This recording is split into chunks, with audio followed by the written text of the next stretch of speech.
I woke to the sound of my own front door closing. It was a small, ordinary click, the kind you don't notice until you realize it's the last thing anyone should hear when they're supposed to be alone. I told myself it had to be the wind or the neighbor or a delivery driver gone rogue, anything that didn't mean someone else knew I was here.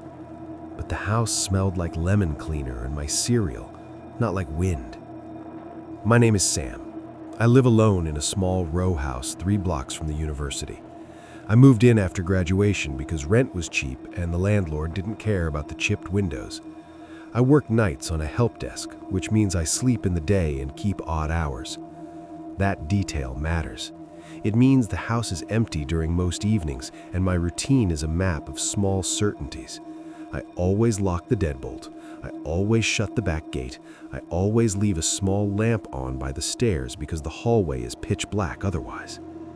The most ordinary fact was that I left the radio on low when I slept, a thin thread of sound to stitch the house to the world. That night, I'd fallen asleep on the sofa with the TV on. A late-night talk show looped quietly while I drifted off. I remember glancing at my phone and thinking, if anything happens tonight, someone will text me. When the click woke me, it was after 2 in the morning. The living room glowed faintly from the TV and the street lamp outside. The sound wasn't dramatic. It was a click like a page turning. I walked to the door. The deadbolt was locked. The door was closed, but the chain, the thin metal chain I always hooked when I felt nervous, hung loose. I knew I'd locked it. I remembered doing it. I remembered laughing about burglars with a friend earlier that night. Maybe I forgot, I told myself. But the doubt didn't leave. After that, the house started making sounds it never made before. A pipe knocked, a floorboard creaked, something shifted upstairs. I checked every window. I walked through every room with my phone flashlight. My thumb hovered over the emergency number, but I didn't press it. The radio crackled and cut to static. Then a voice came through mid-sentence. "Shouldn't be. Not alone." I froze. Radio glitches happen. Old electronics break, I knew that. But the chain was still loose. I went into the kitchen and took a knife from the drawer. The weight of it made me feel less foolish. The back door was locked, but the deadbolt had a thin scratch in the metal. I didn't remember seeing it before. Then I heard something above me. Not footsteps, not words, something like fabric sliding across wood. It came from the attic hatch. I stood under it and smelled dust and old insulation. My phone battery was low. I thought about leaving, about knocking on the neighbor's door. I didn't. I climbed the ladder. The attic was full of boxes and broken furniture. Nothing moved. I laughed once. Then the ladder shook. I climbed back down and closed the hatch like closing a lid on something alive. In the hallway, I saw 3 wet footprints on the floor. Small ones, like a child's shoes. They ended at the wall. I called my landlord. He said he'd come in the morning. I poured a glass of water and sat back on the couch. The TV kept playing. I fell asleep again. An hour later, the radio started playing a song I hadn't heard since I was a kid. Soft, slow, wrong. I turned it off. The sound stopped. I turned it back on. The song returned, under something else, like scratching. Over the next few days, things kept changing. Shoes went missing. Lights flickered when I walked past. My watch stopped at 2:06 and wouldn't move again. Once I found a single black hair in the sink. It wasn't mine. I started to feel watched. Not seen, watched. When I moved, something shifted a moment later, like breathing behind a door. I started documenting everything, photos, notes, times. One night, I recorded audio while I slept. At exactly 2:06 a.m., the recording caught 3 soft taps, then a whisper. "You left the chain." I replayed it over and over. Then I sent it to my friend. She replied with 2 words, "Get out." I didn't get out. Not that night. Not the next morning. I told myself that fear makes patterns where none exist, that exhaustion can turn coincidence into meaning. But the house kept proving me wrong. The next afternoon, I found something taped under the banister in the hallway. A small piece of paper, 3 words written in block letters. Stay, watch, leave. I didn't remember owning tape that thin.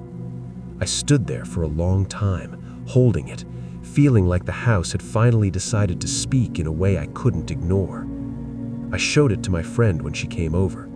She said we should call the police. I said I just needed proof. That night, I installed a cheap security camera over the front door. It was supposed to make me feel safer.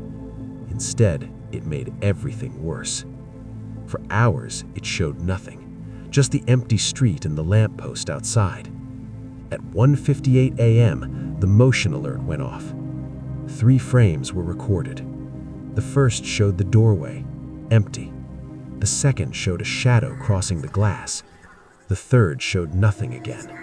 But when I zoomed in, I saw a hand pressed flat against the outside of the door, and written in the fog on the glass in careful letters was one word: you.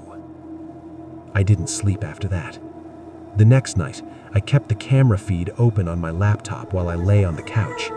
I left the lamp on by the stairs the way I always did. At 2:06, my laptop chimed. The front door opened. Not wide, just enough for the chain to pull tight. A hand slipped through the gap.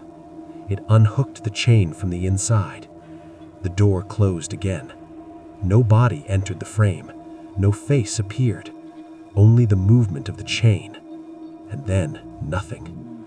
I watched it over and over until the time code burned into my eyes. 2:06:12. The same time my watch had stopped days earlier. I started to feel like the house was learning me, not watching me, studying me. That night, I decided I wouldn't hide anymore. I sat on the couch with the knife beside me and the camera feed on my laptop. I left the lamp on by the stairs. I waited. At 2:06, the lights dimmed. The TV flickered. The radio cut to static. The chain slid free. The door opened. Something stepped inside. I couldn't see it, but I could feel it. The air changed, like when someone stands too close behind you. I stood up. My legs were shaking so badly I had to lean on the wall. "Who are you?" I said. The voice didn't come from the hallway. It came from beside my ear. "We are the quiet you left behind."